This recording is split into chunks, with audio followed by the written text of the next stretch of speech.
No? Next question then, please. Okay.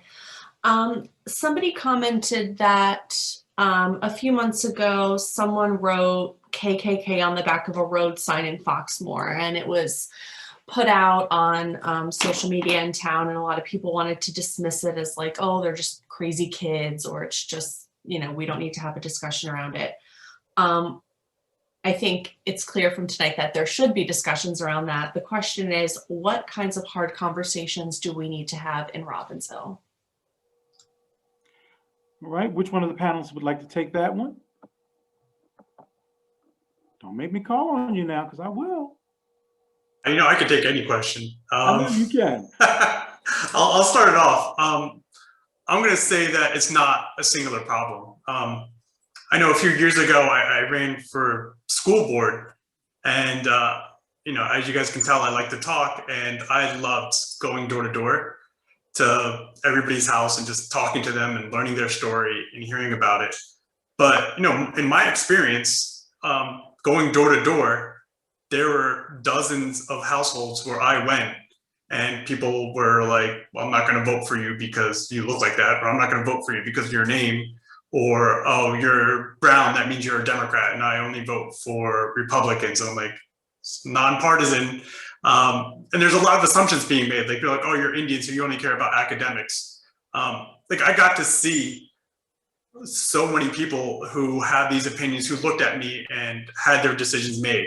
And I think that our first goal is to realize that this isn't just some isolated incident of just some random people doing something in a silly prank. It's something that is in our society that we need to confront so that we can solve it. And I just want to kind of put that out there before other people answer that. It's not isolated instance. It's not a bad apple. It's us becoming, better neighbors. Thank you. Kieran, I'm going to ask you to chime in on this question. Yeah, so again, I always go back to the basics, right? I mean, now, it can be some kid who did that, or probably, the parents of the kid also know that it's one of the kid who did that. So, if these conversations don't start at home, right? I mean, it has to start at home and at the dinner table when kids make a, let's say, a comment like, I'll just refer to Aman, like that Indian kid is so good in math, and how come some of them are, rest of us are not. Right now, you don't encourage that Indian in that sentence, right? You can always figure out like what is the difficulty that you face while doing math, right? Not just that you don't stereotype that, the black kids can run faster, or, the Hispanic kids can play good soccer. That's not what it is, right? So if you try to take that example and try to take that, every bit of that in the conversation at your dinner table, and I think that will put some, that will instill, how do I say this? The kid will realize that, they have to not stereotype, and that's how it starts. That we can prevent those stereotyping at an young age. So it's like it all starts at home, and then it starts in school. So we got to make sure that this is kind of well echoed at your dinner table and in the schools, in the classroom, by the teachers. And I think I've also heard instances where even the school teachers, sometimes they just shrug it off instead of addressing the problem. So these are some of the measures I think we as parents or responsible citizens in the community should be cognizant of. Thank you. Delia, I'm going to allow you to answer that same question, because I know that you and Rabbi Blum have answers for it. I wanted to add to what Kieran said when he said, like, teachers sometimes, don't want to respond to certain things. The interesting thing, and he's right, because I was caught off guard just, I think, the semester that just started recently at Mercer Community College. So I got on, and the student, he didn't know I was on. And he's talking to one of his peers. He says, I hope she ain't, he says, oh man, you wouldn't believe she's Black. He says, and I wonder if she got an accent like the next one. Yeah. And I was caught off guard. So, because I was sharing a class with another professor. So the one previous to me was also African-American. And I said to the student, I said, oh, your mic is on. I said, yeah, I am Black. I said, I'm not sure what you're going to think about my accent, but I'm all you have. I said, but stick it out and you'll enjoy having me. And he felt uncomfortable. I didn't want to make him totally uncomfortable, but I wanted him to be aware, so I don't know what the apprehension, once he realized that I was Black, he just felt uncomfortable. But what I did was I purposely didn't pay attention to who the student was, because I didn't want to judge him after that statement. So I purposely just blanked it out, so I don't know the student, and I don't know anything about him. That way I can literally give him a fair grade. But I was caught off guard by that remark. I don't even think he showed his face throughout the entire semester. I would say, come on, click on, show, but you're right. I could have addressed it differently, but I was caught off guard, but I also have to be sensitive to students, but I did let him know, but the way in which I taught the class, I was totally compassionate. It was fun. I made sure. So I think at that point he realized, what, this is a professional. It didn't matter what race came, what it was, who she was, but I made it my business to represent myself in a way that I taught him a lesson. So I don't think he'll ever, decide what color professor is. Your job is to learn. Thank you, Delia. Rabbi Blum, I'm going to give you the last word on this topic, and then I'm going to close this out and then hand it back over to our hosts. Thank you so much. In December of 2019, my denomination, the Reform Movement, got together for its biennial convention, and this was in Chicago. And one of the speakers that week was a Jew of color named Maragad, who wrote a beautiful book called The Color of Love, which is all about the racism in her own family, since she was raised in a white family. And what was the most heartbreaking was the story she was telling while presenting about her book, about all of the racist incidences that she had experienced at the convention with other Reform Jews, as she was one herself. And the one of the stories that really stuck for me was when somebody made a racist comment in an elevator where that person's rabbi was standing right next to them, and that rabbi stayed silent. And when I heard that story, I said, I will not be that rabbi. I will not be that person. And I've had to learn a lot about what kind of language to use. How do I talk to people who don't see that the comment that they made was racist, or that the idea that they expressed is racist. And I've been doing a lot of reading. The book White Fragility has really, really helped me. One of the vignettes in that book was about what if you have a small child in a grocery store who points out that the gentleman over there is, Black, his skin is black or brown. And then how do we as the adults in the room respond to that? And I've actually been practicing, as I have a 4-year-old and an almost 2-year-old, because it could very well happen to me in the very near future. And am I going to try to sweep it under the rug and act as if that comment was shameful? Or am I going to say, no, God made us in all colors and they're all beautiful. And, now I'm so glad that you're getting to see that. So really, how do I be a role model for others? And how do I help break the silence, the cone of silence that is around us so very often? And this is not easy. So I'm telling myself that, but I'm also saying that for everyone's benefit. And I'm learning along with many of us here. Thank you, Rabbi Blum. I appreciate you tying this up in a beautiful little bow like that for us. Let me just say, it's been my pleasure to moderate this.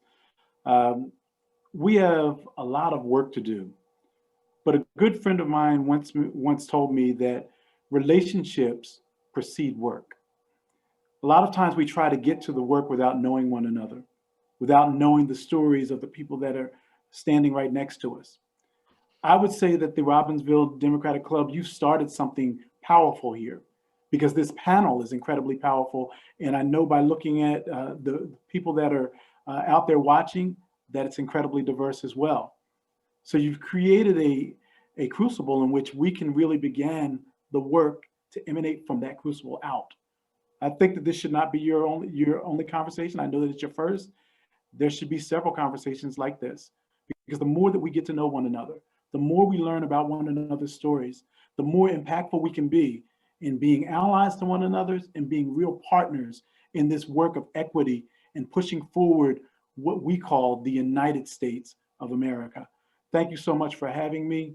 Caroline, I'm going to shoot the ball back over to you.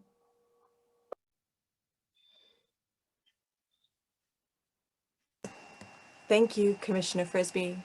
Thank you to all our panelists. As we were preparing for this forum, we were asked by Councilman Ron Witt if he could have some time to respond to what he heard today. That invitation is open to Councilwoman Blakely, Chief Nitty, Mayor Freed, and would have been open to our assistant superintendent and our superintendent as well. They were unable to be here, but have offered the opportunity to have another conversation, which we could definitely have, because it sounds like school concerns and representation is a topic of concern for many of the people who participated tonight. But Councilman Witt, I'm just scrolling over to, ooh, I passed you, sorry. Are you, there you are, thank you for waving. I'm going to spotlight you and Okay. There you go, thank you. Okay, well, I would just like to thank each member of the panel as well as the Robbinsville Democratic Club. This has been very eye-opening for me. I've been scrolling lots of notes, and Commissioner Frisbee and again, and other members of the panel, what I've taken away from this is that, and I love Assemblyman Benson's, whether it was a grandfather's analogy or not, but 2 ears and 1 mouth, which means to listen. And not rush to every time somebody comes with a problem to be, we have to, yes, we need to solve it, but sometimes we need to listen and we need to understand and be empathetic, compassionate to where the, where the anguish is coming from. And this has been incredibly powerful. And I've shared some emails with Pinto and Ms. Walker on the club, and I truly am very happy and in a way proud to participate, because in ways this is what affects all of us. I mean, one voice. I think, Commissioner, when you wrapped it up, this is the United States of America. This is not one race. This isn't one culture. I've been, again, I mean, obviously, I certainly, I empathize. I understand. I don't share, have some of the difficulties that others have, but some of the most wholesome experiences have been, that I've had as a child. Again, being fortunate to being able to travel a little bit, but having gone to, I think, Delia, you mentioned you were from Trinidad. If I, my family was able to vacation in the British Virgin Islands and on the island of Tortola, and the experiences, the memories, the lifelong relationships that we've had with members of that community. I mean, to this day, in 2022, with my family, I've started taking my children back to the BVI. There's a gentleman named Ashbel Dawson, who I get teary a little bit. I mean, there's a picture of me when I was 7 or 8 years old, and we were hand fishing for barracuda off of his boat. And it's just so important for people to share their messages, and we have to stand up and say, it's not okay. It's not okay to stand by and observe and not say anything. I think Kieran, if I'm pronouncing his name properly, if you're in Home Depot and you see somebody being challenged, if you don't say something, that's, you might as well just, you might as well stand up there and cheer that person on. So I think it's incumbent upon all of us we all have a part to play in healing society. I don't know, regardless of your political affiliation, the last, year and a half has been exhausting for me. And I'm happy with where I think the country is going to head in a good direction. And, I'm proud to be a member of the Robbinsville community. I work hard. I have a business here in Cranberry, New Jersey, which is where I am. My business supports 60 employees.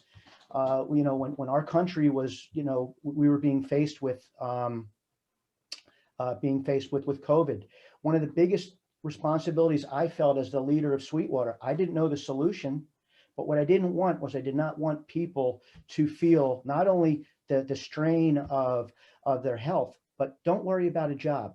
You're not going to worry about people being laid off, being furloughed. That was the single most important responsibility that I felt. And I think that if we all take a step back and just try to imagine how would you feel if you were in somebody else's shoes? It is something so basic. I know that's what how my folks raised me. Speak to somebody like you would want to be spoken to. We might not always agree, but guess what? It's okay to disagree as long as we can converse respectfully and we can engage. I think Commissioner Frisbee, you had mentioned we need to advance dialogue.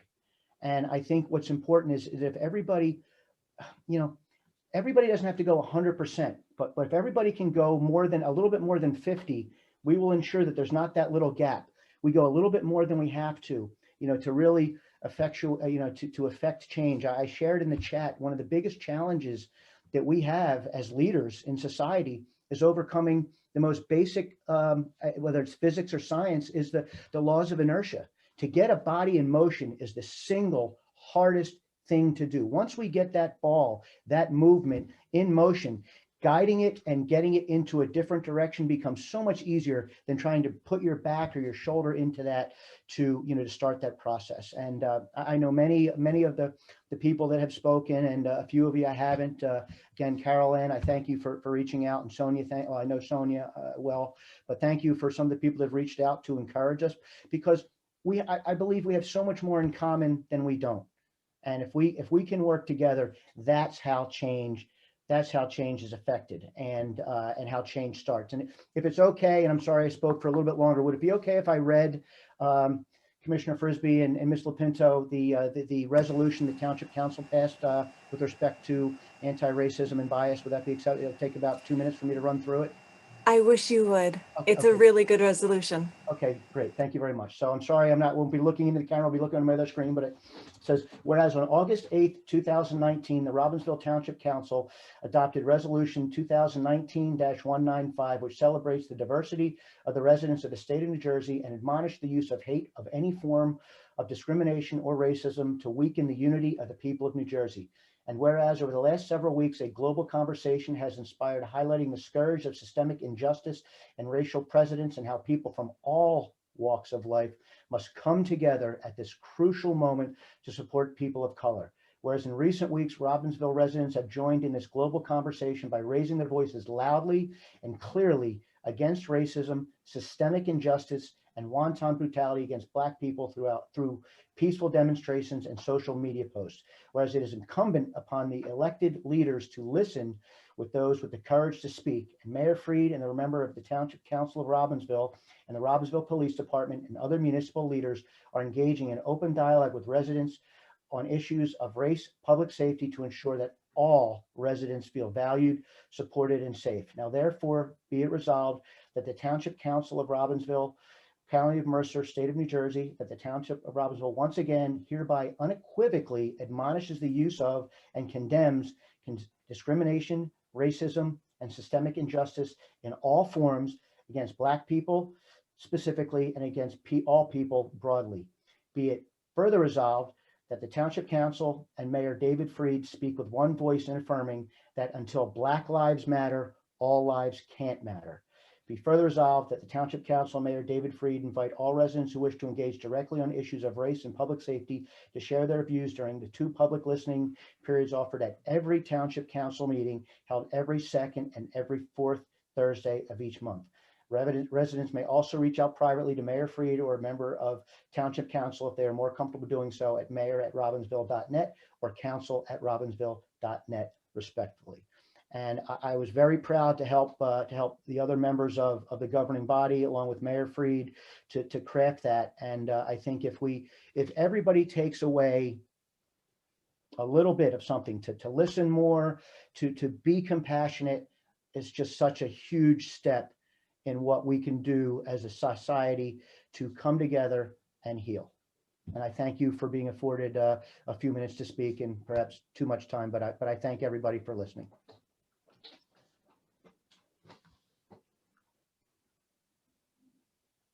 Thank you very much, Councilman Witt. And we do very much like the proclamation, and we look forward to the change that we can have because of it and